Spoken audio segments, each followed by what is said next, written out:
তেলের সংকটে যখন রয়েছে সারা দেশ থেকে, যেহেতু দীর্ঘ লাইনে আমাদেরকে যে দাঁড়িয়ে তেল নিতে হচ্ছে, সেই জন্যই কিন্তু আজকে আমরা এখানে এসেছি ঠাকুরগাঁওয়ের পীরগঞ্জ উপজেলার যে রানী শঙ্কেল রোডে যে জেডি ফিলিং স্টেশন রয়েছে, এখানে কিন্তু গাড়ির লাইনে আমরা দেখতে পাচ্ছি যে এখানে সাইকেল রাখা রয়েছে।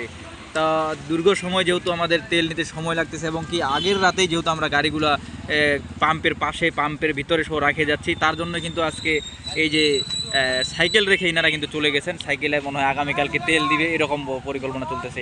লোকজন বলতেছে, আশেপাশে যে লোকজনরা রয়েছে তারা কিন্তু বলতেছে যে সাইকেলে যেন তেল দেয়, এই জন্য কিন্তু বলতেছে যেন গাড়িতে যেন না তেল দেয়, যেহেতু সাইকেল রেখে গেছে তার জন্য গাড়িতেই সাইকেলে তেল দেওয়ার কথা বলতেছে। জেডি ফিলিং স্টেশনের সাথে সংযুক্ত যারা আমরা তাদের সাথে কথা বলেছি, আগামীকাল সোমবার 27শে এপ্রিল সকাল 9:30 নাগাদ তারা তেল দিবে, এবং কি প্রতিজনকে ভালো ফুয়েল কার্ড সাথে নিয়ে আসার কথা বলা হয়েছে।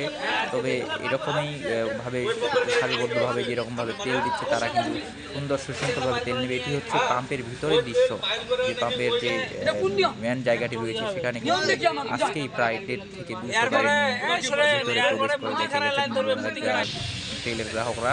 তবে আবহাওয়া খুব খারাপ, তবুও কিন্তু গাড়ি রেখে গেছেন নিজ দায়িত্বে। সকলকে ধন্যবাদ। প্রতিদিনের পাশে থাকবেন সবসময়।